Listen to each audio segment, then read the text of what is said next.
There's never a shortage of dumb people doing really stupid things.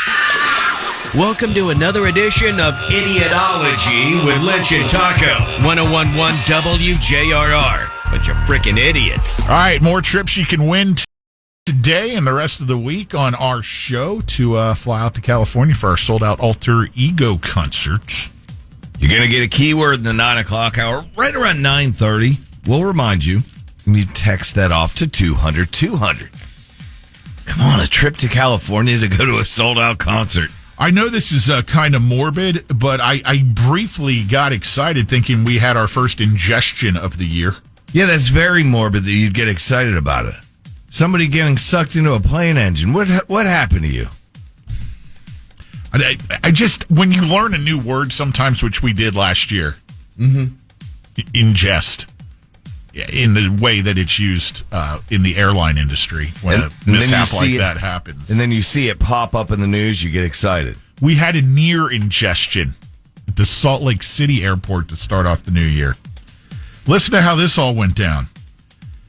30-year-old guy from Park City, Utah, was in the Salt Lake City airport. I guess he was a ticketed passenger getting ready to fly to Denver. Mm-hmm. He was in one of the shops, the retail shops in the airport prior to the flight departing. Getting some duty-free stuff. Well, I don't know what something happened and there was an incident where I guess security were called to the retail location inside the terminal, and he fled from security and breached a door that led out onto the tarmac, and that's where they lost track of the dude. They looked for him for like 20 minutes, and then a little bit later, they found Kyle Effinger, the 30-year-old who had fled from them.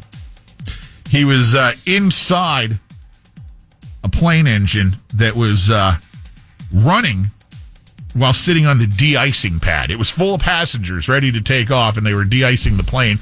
He's sitting inside the engine, and he was found there, and he died.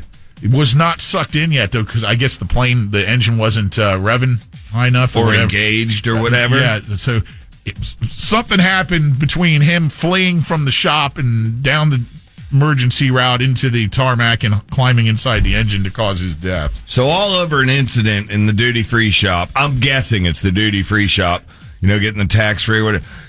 You lose your life in a plane engine. Can't you only buy duty-free if you're flying international? I don't know. He's going from Salt Lake City to Denver. I don't know if there's any duty-free involved, Taco. I don't know. I mean, when you're at OIA, you walk by those shops and they have some stuff, right? Don't they? They do, but that's for people that are flying out of the country. Why couldn't I get that if I'm going to Denver? Because they want your taxes. Oh, yeah. The duty. I was going for some duty-free smokes. Smokes! So we'll have rest in peace to that guy. Well, lucky it wasn't pieces. Yeah, we've got. We'll have to wait on our first official ingestion report. When you said he was inside of the Utah airport, I almost said, and he almost wound up outside of it, all over it. Yeah. Let's reel it into Pinellas County. All right, Pinellas represent. We've got an ex-con who is now back behind bars, arrested for a New Year's Day dildo battery incident. Beating up the old lady with a dollar? Dildo battery right in the head. This could be a headline of the week. Excuse me, read that again as a headline perspective or chance, please. Ex-con busted for New Year's Day dildo battery. Pinellas County. Pinellas County knows how to write a headline. Yes. That would be 30-year-old Stephen Nerdin. I guess whoever he was with at 1:20 Monday morning inside a residence. He was dinging in the new year. Well, she, I guess, took exception to his LD. And L doesn't stand for little; it stands for limp. Yeah, not biscuit either. He wasn't able to. He wasn't able to perform. He had a limp one. So he became enraged, at which point he retrieved a pink dildo from a bedroom shelf and allegedly battered the female acquaintance with the sex toy.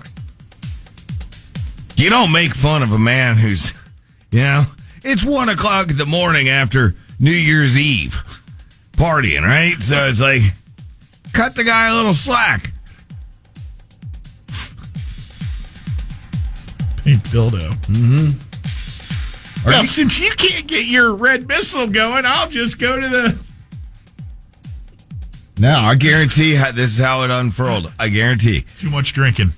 Well, duh, of course. So he has the New Year's Eve party. We already know. He's got LD because he's been partying. All that aside, she goes, "But come on, you can do it." He goes, "You know what? It's not working. I'm going to go get something for you that you can have work." And he proceeded, instead of handing it to her or using it for her, then he, used it on her. Yeah. Dumbass. Dude, just roll over and go to sleep. Accept the hand you've been dealt. Just go eat some of those things that Klinger was promoting. Blue Chews, little boner pills. You just bang your way into that new year, pal. Seriously. You don't want to wind up the first day of the new year and have your entire 2024 start off with this. It's with that headline. Read it one more time. Pink dildo battery. Ex-con busted for New Year's Day dildo battery. Yeah. You don't want to start your new year with that day one. You got to start fresh and clean. Speaking of New Year's, it was mere hours after Disney's Steamboat Willie entered the public domain. Steamboat Willie, a 1928 film featuring the early rendition of Mickey and Minnie Mouse. Mm-hmm. So the copyright expired on that, and literally immediately, trailer shows up for the first Mickey Mouse slasher film. Yes, of course, we're sharing this with you. People are just waiting. It's titled Mickey's Mousetrap, and it's one of the typical bad B horror movies featuring what are supposed to be teenagers, obviously played by 20-somethings in an amusement park, being stalked by the sadistic Steamboat Willie. It's real. I mean. This is just really like bad, the Blood and Honey with the Winnie the Pooh type feel to it. It's the visual I got right away that came out around Halloween. Yeah. Same deal. Same. These things, it's amazing that these movies continue to get made because people will watch this crap. Yeah. It doesn't show up in a theater. Obviously, you got to find it on demand and stuff. It amazes to me that somebody was just waiting in the wings, knowing that this trademark is going to go up. There's a video game coming too. Yeah, of course. Same deal. Yeah. Get killed by Mickey Mouse. Steamboat Willie. Ingested.